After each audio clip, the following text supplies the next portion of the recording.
Tonight on Missing Persons Unit, we've received some information through Crime Stoppers. a breakthrough in the 13-year search for Bill Roach. This is the reference sample that we obtained from the biological mum of the missing person, so if you can compare it to what we've got there. Only DNA tests will confirm if the lead is genuine. Just calling you about the William Roach case and the mitochondrial DNA testing. And the intriguing case of the missing Danish engineer. Police are appealing for information to help find a missing 49-year-old Danish He tourist. checked onto a flight for Denmark, but vanished before he even boarded the plane. Was last seen in the departure lounge, on the lounge. And the search begins in outback Queensland. All right, just start moving forward slowly. Paul Laber is as tough as nails, but has he got what it takes to survive out here? He's actually walked out. We found footprints. And whatever happened to 13-year-old Lisa Peters? Poor young people. Stubborn, very stubborn. Her uncle and aunt still can't believe she's disappeared. Yeah, I just wanted to come home where she belongs.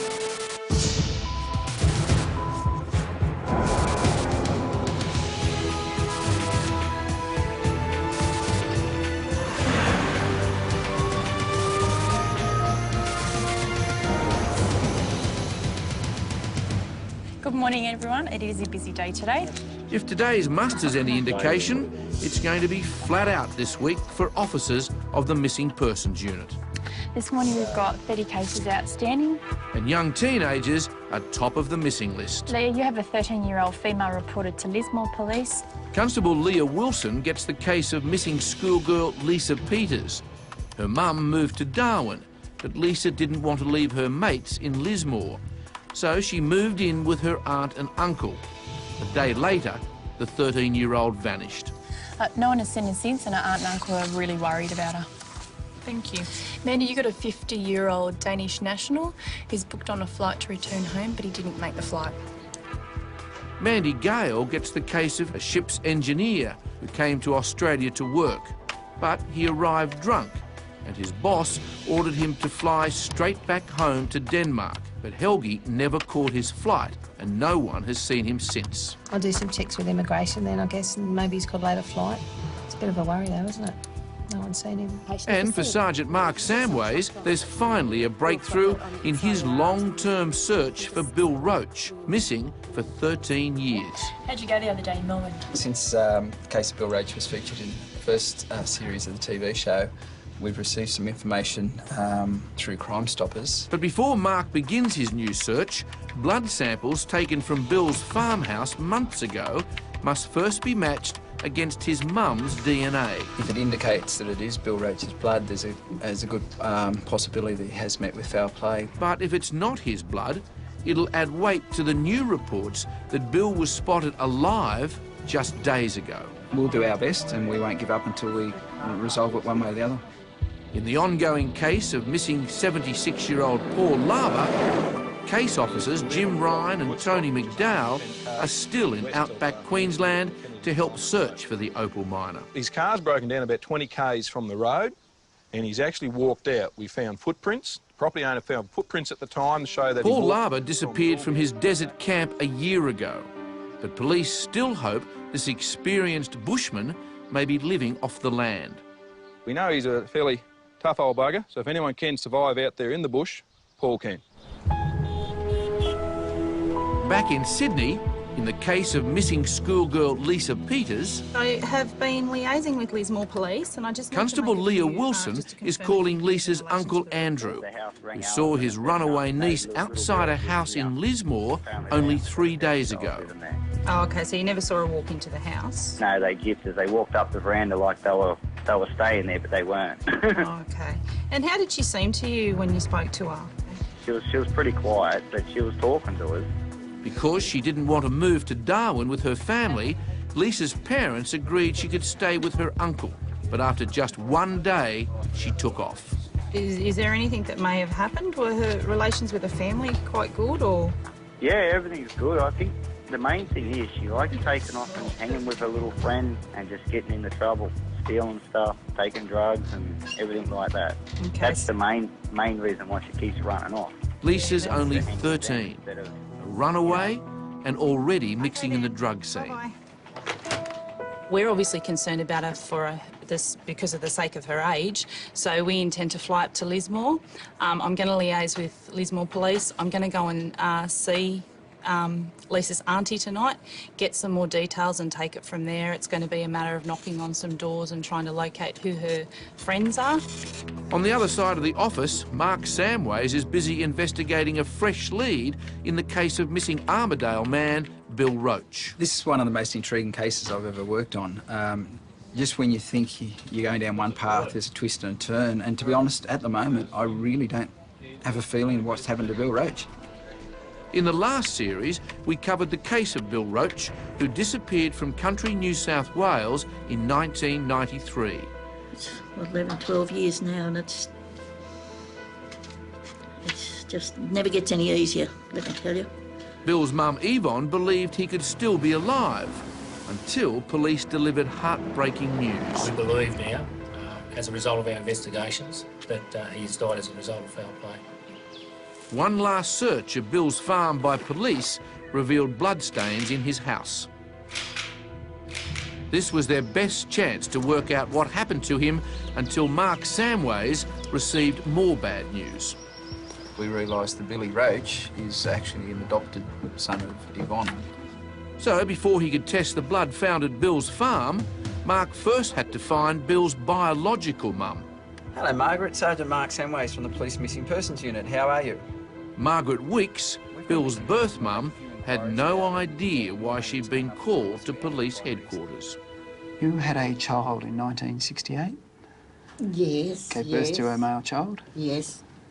That young man was reported missing as a missing person. No, you're right. I have as much time as you need, OK? Margaret agreed to provide a DNA sample, but she also asked to meet Bill's adoptive mum. This is Yvonne. Thank you.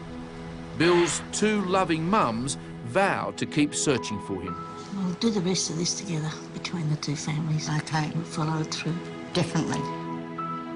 Now police will use DNA to bring an end to 13 years of searching and perhaps closure for Bill's two mums.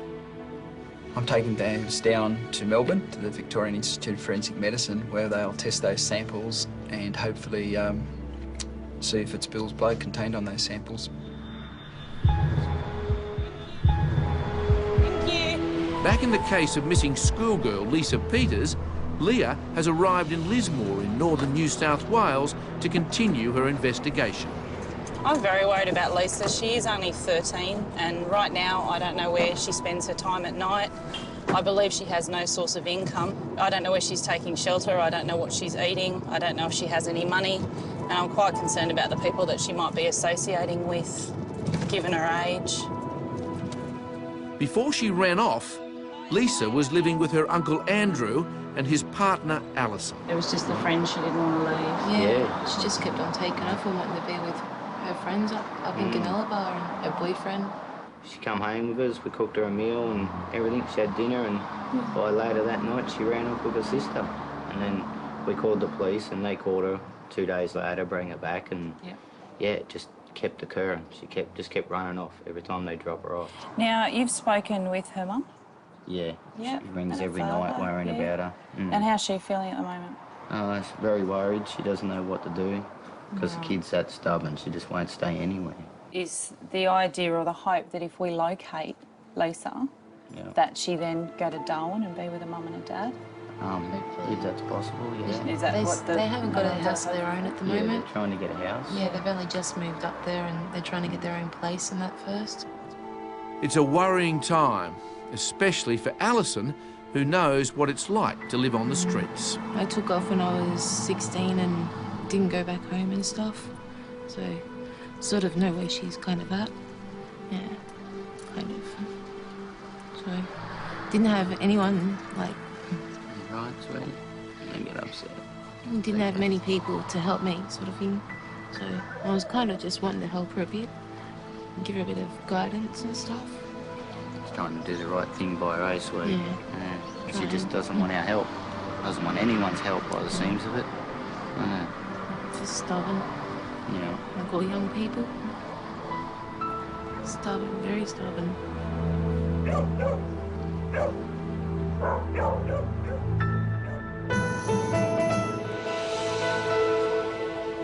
Mark Samways has arrived in Melbourne, carrying the bag that contains crucial blood samples that may confirm if Bill Roach is dead or alive. It's been a very long wait for Bill's two mums, Yvonne and Margaret, and I'm as keen as anyone to get some results to them. If it is Bill's blood, it'll bring an end to the case and closure for Bill's grieving family. Hi, Mark. April. You too? So what we've got here is it's a section of the floor. It's tested positive to having blood on it, and we need that blood profiled if possible. This is the reference sample that we obtained from the biological mum of the missing person, so if you can compare it to what we've got there. Yes, yes, okay. April Smith will now match the samples taken from Bill's farmhouse with the DNA swab provided by his mum. There's three possible outcomes. One, that the analysis will identify the blood samples as that of William Roach. The other thing it may do is exclude William Roach. Third outcome is that the samples won't be able to be analysed because of degradation and other reasons, and that's really the worst outcome for us, and we don't want to see that happen. But there's no guarantee the test will be conclusive. If the samples are not Bill's blood, it means it may have actually been him who was seen walking down a street in Brisbane just days ago. Back in Lismore, local police have just acted on a tip-off that's led them to repeat runaway Lisa Peters. It's a surprise to everyone. Good morning. She's just been found. We've just got to bring her in. Oh, fantastic. So you want to come round? Yeah, that'd be great, thanks. Lisa might have been found, but for Leah, there's still a long way to go. I'm Leah from the Missing Persons Unit. How are you going? Good, I'm Nudge. From Sydney. Hello, Lisa. How are you going? I'm Leah from the Missing Persons Unit in Sydney. We've been worried about you. Huh? A bit quiet. Can you tell me what's happened this morning? Mate, got a job off the good sergeant to go out and find Lisa, and went to an address in Gunnellabar and found it. Okay then. Is it an address that's known to you? Yeah. Yeah. Okay. Are you happy to have a chat with me, Lisa?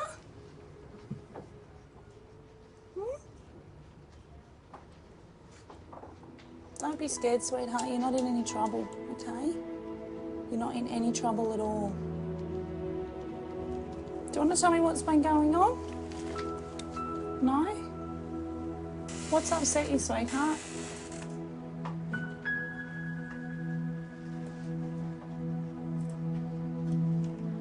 Is there anyone that you want to talk to? Is there anyone we could call for you? No? It's one of those really difficult moments. Who have you been staying with, sweetheart? Leah is going to need all her skills to get through to young Lisa.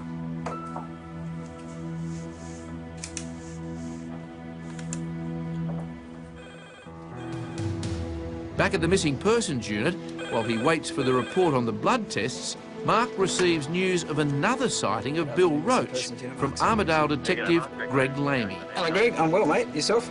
Oh, not too bad, not too bad. Look, we've had a couple of developments in the Roach matter. Yeah, wonderful. What are they? It's yet another lead in the 13-year-old case. We had a fella come in the other day. He just returned from an address in Brisbane over the weekend. He tells me that he saw Bill.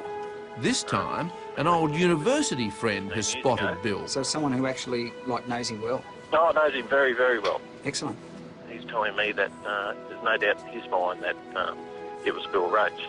I guess that coincides a bit with an anonymous Crime Stoppers report we got through the week before, saying that also seen Bill Roach, or who they believe to be Bill, in the Wynnum area at Brisbane. Excellent. First, the Crime Stoppers report, and now a second sighting. 2 sightings in 2 Brisbane neighbourhoods. I certainly intend to go up there and have a bit of a look around. Do you want a hand from our unit? Absolutely. All right. Yeah. I'm not discounting the stuff that's going on in Brisbane, especially seeing our witness was someone who had actually an association with Bill. And that's why this lead in Brisbane is going to be checked out to the best of our ability, because we really have to confirm whether Bill is perhaps living in Brisbane or not. Who have you been staying with, sweetheart? Back in Lismore, as a specialist youth officer, Leah knows how to deal with troubled kids, but it's never easy. I want to help you, Lisa, but you're going to have to talk to me and give me a little bit more details. Leah knows she has to tread carefully or she'll lose her. You said that you wanted to live with your auntie and uncle, is that right? Isn't that a good thing? Are you happy at the house? You're not? Why is that? They don't let me go see my friends. Okay. I'm a bit worried as to why Lisa continually runs away, but until I speak with her further, I'm not going to be able to ascertain. I'm new to her and she's not going to want to tell me a hell of a lot. There's something that's upsetting her, but I'm really worried about her being on the streets. Lisa could end up in a lot of bother.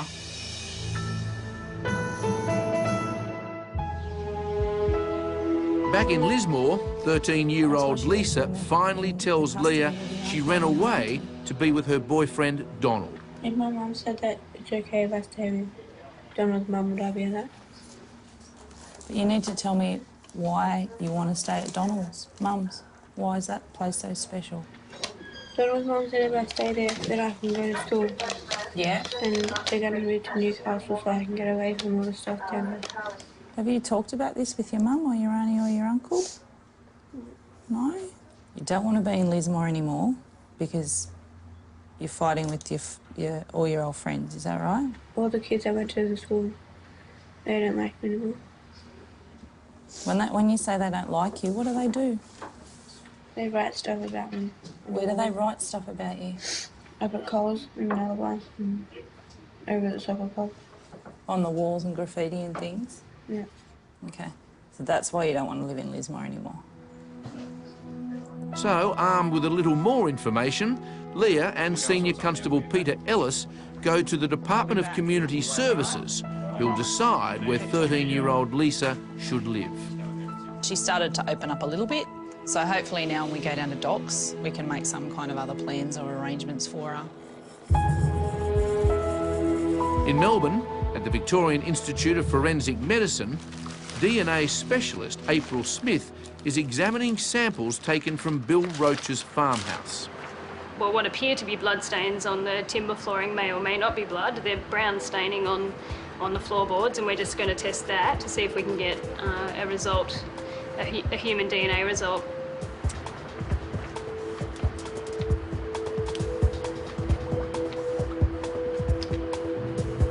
And just a short time later, April gets a result that's not what anyone expects. I'm sure Mark Samways isn't going to be too happy, but I'll give him a call and let him know the result.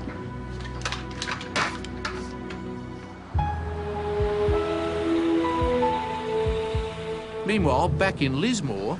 We've left Lisa at the police station and we're going to try and sort out some kind of plan or resolution because hopefully we don't want Lisa to continue running away.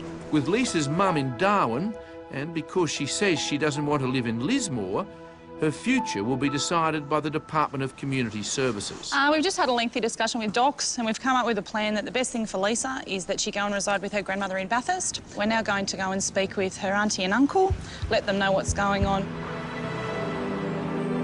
But her uncle Andrew still doesn't know that Lisa has been found. Good, Hey, Andrew. Andrew. Mate, we found Lisa. Early this morning up in Egan's place, just up there with a few mates. So she's been staying with them, has she? Oh, mate, I'm not sure if she's been staying there, but it's fairly good info that she was. Lisa's expressed the desire to get away from Lismore, which is a good step. She states she wants to go to school. Yeah, I keep saying it's not good down here for her. Yeah, no, that's all right. The docs are currently arranging to have her flown to Bathurst. What will happen, she'll come with us. I'll fly to Sydney with her, all right, and then she'll fly to Bathurst from there. So for police, their next step is to clear the move with Lisa's nana, Mari, who everyone hopes will get the teenager back on track. At this point, we just want to get her somewhere where she's happy and she's safe, and then they can revisit the idea at a later stage of her moving to Darwin when her parents have found a house.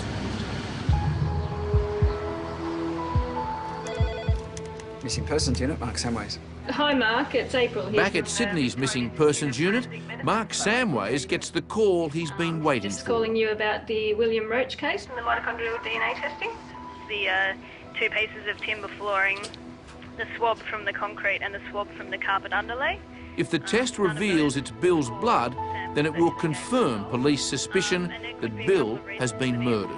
Well, unfortunately, we were not able to get a result from any of the items. So there's nothing there to indicate that it could be our man's blood? Unfortunately, there's not, no. Takes us back to square one in relation to the possible homicide inquiry, but in some regards it's good because there's still hope that Bill may be walking around somewhere.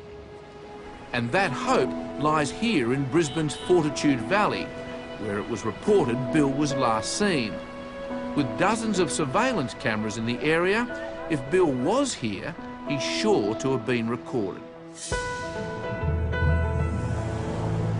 Back in Sydney, it's Senior Constable Gale calling from the Missing Persons Unit. Mandy's hard at work on the bizarre case of the missing Danish engineer.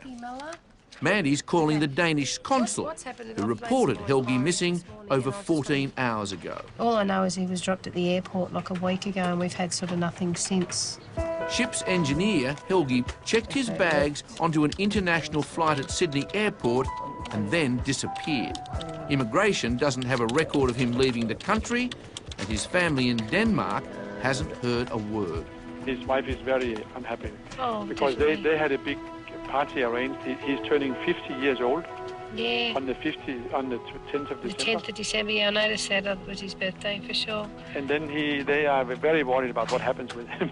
Yeah, no, definitely, I can understand that. Okay. With so little to go on, Mandy doesn't know whether Helgi has stayed on for a holiday or if he's met with foul play. So he's been taken from Newcastle to Sydney Airport on the 30th when his flight was due to fly out. He was last seen in the departure lounge, on the lounge. So all we've got is this bloke turning up at the airport and then apparently walking out of the airport.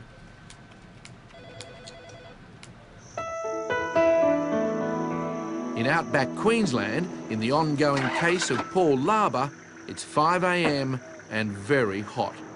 The temperature already in the 30s. Jim Ryan and Tony McDowell are about to lead a team into the desert to search an area where Paul's tracks were last seen. Last week, Detective Sergeant Jim Ryan from Queensland's Missing Persons Unit flew 1,500 kilometres into the outback to start a new search for 76-year-old opal miner Paul Larber. Searches were conducted. They were conducted on trail bike, horseback and on foot, but nothing was located. A year ago, Case Officer Sergeant Tony McDowell from Winton Police found Paul's ute broken down here on this bush track. 14 kilometres away, Tony found the ute's radiator hanging in a tree. Where the radiator was found is often this direction. Tony took Jim back to Paul Larber's bush camp, the first place he searched when Paul went missing. We didn't find anything there. It's now just after sunrise, and the SES volunteers are moving into the desert to look for Paul Larber. In a few weeks, it'll be too hot to work out here. So this really is the last throw of the dice, their final chance to find out what happened to the missing opal miner. In the case of the missing Dane, the Missing Persons Unit has asked for assistance from police at the Rocks in inner Sydney. Leading Senior Constable Alison Bligh and Constable Vanessa Barwick are visiting the Danish consul to get an update and pick up the photo of Helgi. We have got a photo right now by email from Denmark of the person we are missing. And, we got this from his brother in Denmark. That is his copy of his passport. Consul General Jürgen Mollegard says it's very unusual for a Dane to go missing in Australia. I've been here for 2.5 years and it's the first time it happens. And you try to help the poor family sitting up there, so 17,000 kilometers away, and having a birthday party coming up and nobody knows where the husband is. Back in the office, Mandy is talking to the shipping agency that had planned to employ Helgi. From Melbourne, didn't arrive. She learns they sent Helgi from Newcastle to Sydney Airport in a hire car with another Danish national who, unlike Helgi, did leave the country. So as far as you know, he got home safely. Yeah, Okay. yeah. So he must have been at the airport with him, because that was the last sort of that we heard. The driver had left them in the departure lounge at the airport. Okay. Well, when Mandy's next step is to involve police in Newcastle to trace Helgi's last movements.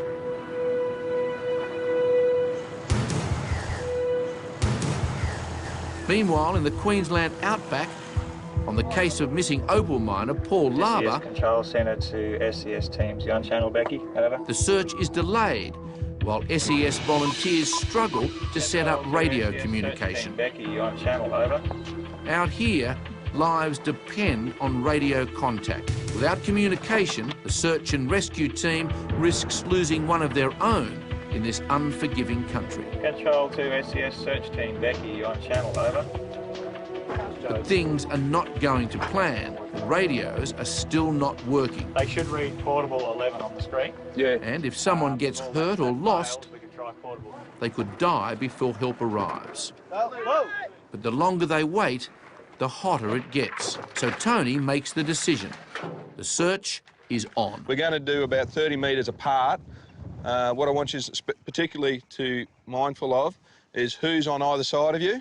Make sure you can see them at all times so that we're watching our mates. Just be mindful, you've got plenty of water. If someone runs out of water, just give a call. There may be snakes. All right, so if we can just head down over towards this direction now. Today, 1 year after he disappeared, police might finally uncover the truth about what happened to Paul Lava.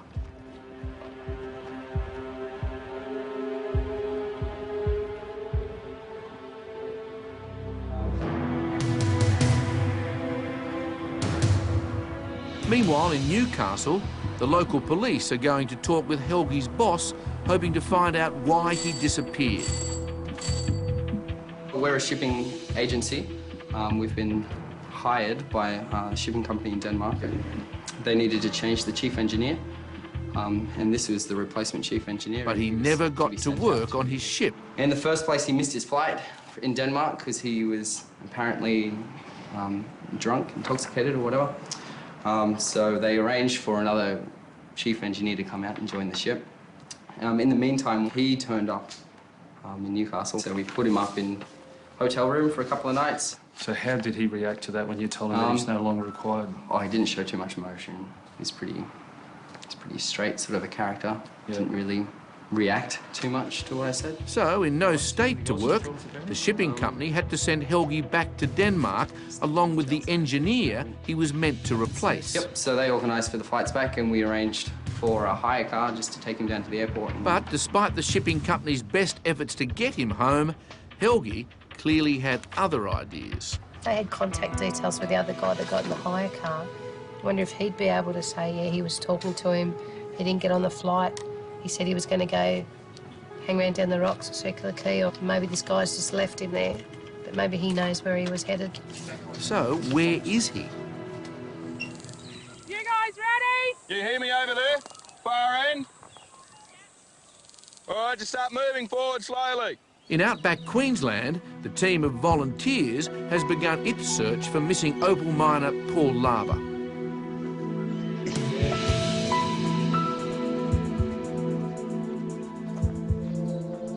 The volunteers picked their way through the gullies near where police found Paul's radiator from his broken-down car. We're looking for anything that doesn't fit into the natural habitat surroundings. Jim thinks Paul might have disappeared on his way back from his camp to pick up the radiator left hanging in the tree. Anything that could identify that Paul may have either been through here or may have met with some untimely incident through here. The temperature is now nudging 48 and only getting hotter.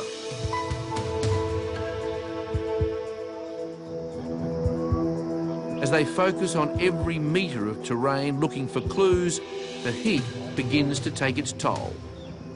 Falling a fair bit behind over on the right-hand side there. All right.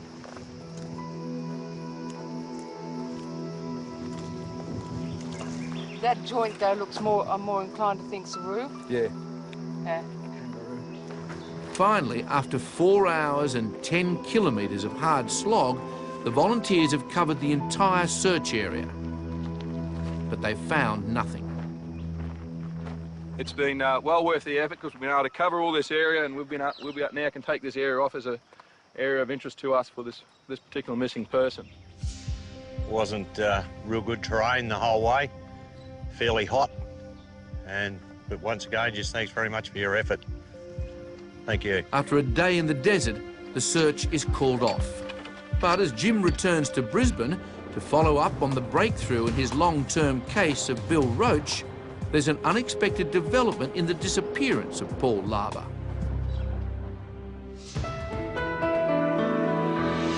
In the Queensland outback, the mystery of Paul Larber's disappearance just took another twist. Yeah, out near Paul Larber's camp.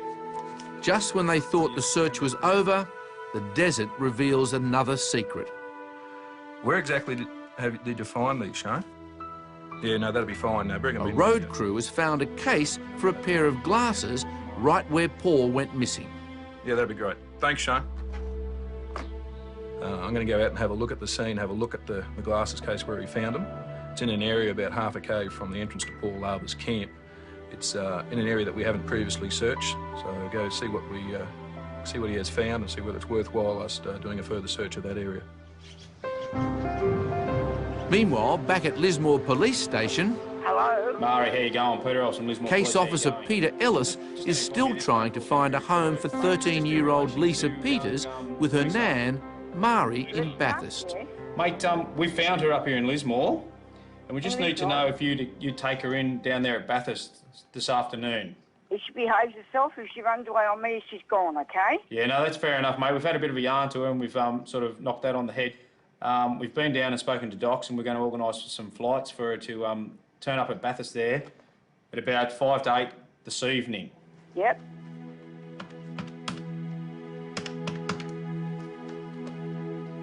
Hello. Yeah, Margaret. Yep. Yeah, Next, Peter calls Lisa's mum, who's thousands of kilometres away in Darwin and worried sick. So what's going to happen is we're going to bung her on a flight out of Ballina down to Sydney, and then Sydney on to Bathurst, where Mari's going to meet her at the airport and then take her in. Okay, yeah. Is she okay? Yeah, mate, she's fine. She's fine. She's had a feed, like I said, and we're just going to go and pick up some clothes, and yeah, we'll get her on the flight. I'll just tell her I love her and I'm glad she's okay. Yeah, righto, Margaret. You take it easy. Now Peter has one last job, to tell Lisa she's off to Bathurst. She'll be fine. This is the way you approach things. It's the only way she can possibly go and make a good go of it, rather than sort of being on the street and just, yeah, living rough, so to speak.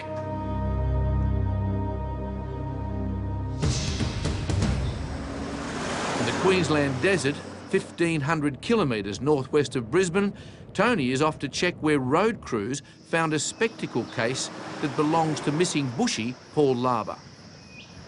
The actual finding of the case is probably fairly important for our investigation because it shows that he definitely was there at some time.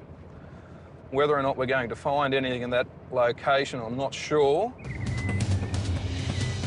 The spectacle case is the only personal item of Paul's that's been found in the desert after 2 long searches. Finding the glasses there probably helps confirm my own beliefs that Paul probably did make it out of the bush when his car broke down. I believe there's enough information that we've been able to gather to show that he did actually make it back to his campsite.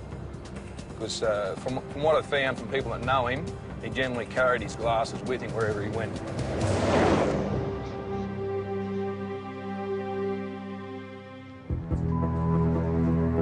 In Lismore, it's time to tell Lisa Peters that she's going to be living with her nan, Mari. Mate, as you know, we've been down to the Docs office, spoken to Docs. Mate, we've organised for you to go down to your grandmother's place down in Bathurst. And then you can get back into school and stuff like that down there, OK? Now, what happens is you're going to go fly down to Sydney, probably about 3 o'clock with the good constable here, and then you'll wait with her until you get a connecting flight down to Bathurst where Mari and the rest of the family's going to meet you down there. OK? Sorry, Dal? don't want to leave yet. Lisa, unfortunately you can't keep running away and we're really worried about you. You said you hadn't been eating properly. All right, you don't have any of your things and you're 13, doll. You said you wanted to go to school. You said you didn't want to be in Lismore anymore because it was too hard for you. And we're trying to give you all those things. Staying here, you're not going to get that. And we want to get you back in school where there's people that don't pick on you. Leah's been in this situation so many times before, remaining sympathetic while explaining a tough decision that's in Lisa's best interests is never easy. I've just told Lisa that she's going to be going to Bathurst to the grandparents. Now she's changed her mind from this morning, stating that she wanted to leave Lismore and stating that she wants to stay here. However, we can't allow Lisa to live with her friends. She's obviously going to continue to run away from Andrew and Alison. She may only be 13, but if Lisa doesn't want to stay in Bathurst, she'll only run off again. So Leah still has a lot of work to do. But will Lisa listen?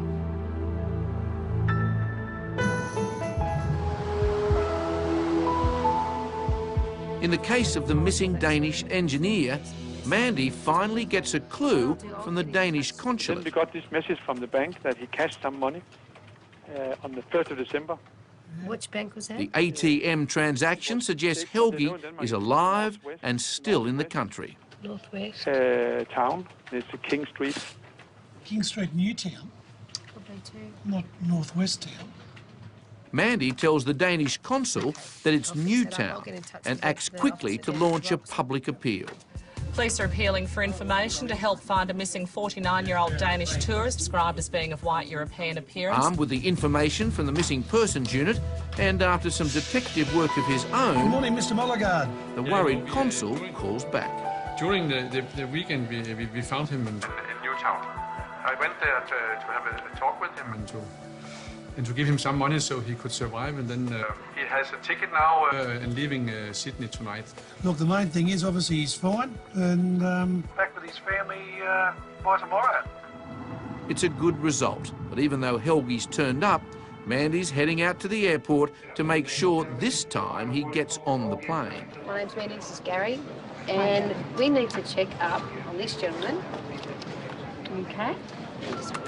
He has checked in. Helgi is here. We might just have a wander around, see if we can see him and catch up and make sure he's okay. Mandy still needs to sight him before the case is closed. And there he is. You missed your birthday. No, I had it. You had it here? He's been here without family and money for a few days, and I think very relieved to be going home. I'm glad you're okay. You take care. Not much thanks, but for the Missing Persons Unit, it's a job well done and another case closed. He's fine. Meanwhile, in outback Queensland, 1,500 kilometres away from Brisbane, Sergeant Tony McDowell and a team of police are heading back into the desert to where a road crew found Paul Laber's spectacle case. The cases were probably found about a kilometre from his actual campsite, and it's an area that there is no track through, but it is the most direct route if someone was walking from his camp to an area called Britches Creek Bore, where is a fresh water supply that Paul was known to use to get his fresh water. It makes perfect sense to Tony that Paul was in the area collecting water, and that's why he's making one last-ditch effort to find out what happened to the 76-year-old. So it wouldn't surprise me at all that Paul would have walked this area, either walking back from when his car broke down or walking back from getting water from Britches Creek. But this is where the glasses case were found at the end of this culvert here. It's got Paul's name engraved in the back here. It's definitely his glasses case. Paul's a tough bushman who's lived and worked out here for over 20 years. He often went barefoot, living off the land for months at a time. So even though he's been missing for a year, Tony reckons he could still be out here alive. And that's where his campsite is, just only about another half a K over from where we are here. So this is the most likely direct route to the water supply straight up through this gully here, up this creek line. At police headquarters in Brisbane, Mark has met up with Greg Lamy, the Armidale detective who's been looking for Bill Roach for 13 years. They're here to meet with Jim Ryan. He's just returned from looking for Paul Larber in outback Queensland to help Mark and Greg with their search for Bill. Go up to the office and have a powwow and see how we're going to plan today. These three men have been looking for Bill Roach for over a decade, and they've never had leads as positive as these sightings.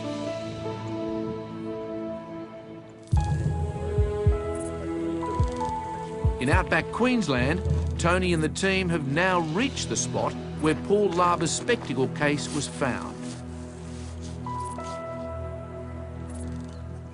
Just looking to see if we can find any clothing or bags, maybe a firearm or a knife, or any sort of remains, anything that may show us where Paul may have walked to, where he may have disappeared to.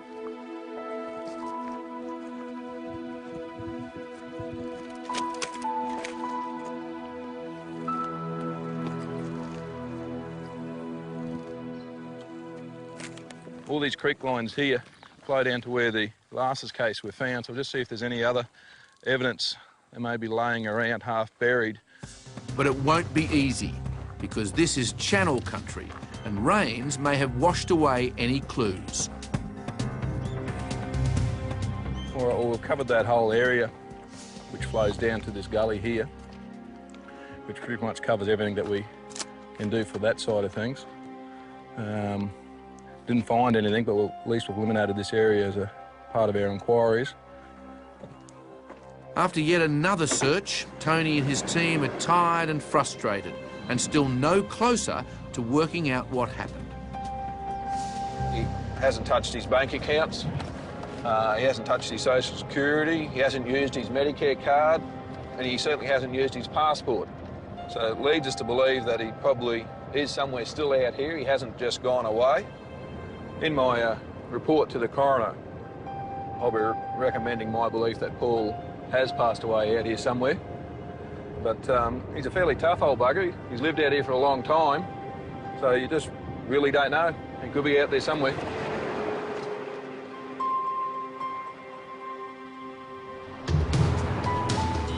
Back at the Queensland Missing Persons Unit, getting a look at any surveillance footage that may locate Bill in Brisbane is their next crucial step. We've been on to the CCTV people. They need a police officer to sit with them and go through the footage and identify who the person is. You know, we'll be seeking to get a good shot of the person who he saw, so we can sort of follow up from then. I suppose the most important thing for us is this guy knew him intimately. And so it's not like someone out of the blue that's seen Bill's photo on TV. So this guy actually associated with him at the time he went missing. So for him to be adamant that it was Bill, there's got to be some credence to it. So they're anxious to meet their eyewitness, Bill's old friend, Bligh Grant. I think if we go down to the valley first, meet with Bligh and have a look at the tape. If Bligh has seen his mate Bill, there's every chance he's been captured by one of the dozens of surveillance cameras in the area. This is probably the first possible evidence of life we've had for, what, 12, 13 years. Every year, over 30,000 people go missing. Have you seen 35-year-old Shah Mueller, last seen in Hobart in 1996? Or 45-year-old Gregory Christensen, missing from Port Germain, South Australia in 2003. And 40-year-old Julie Cutler, who disappeared from Perth in 1988. If you have any information, please call 1-800 333 000.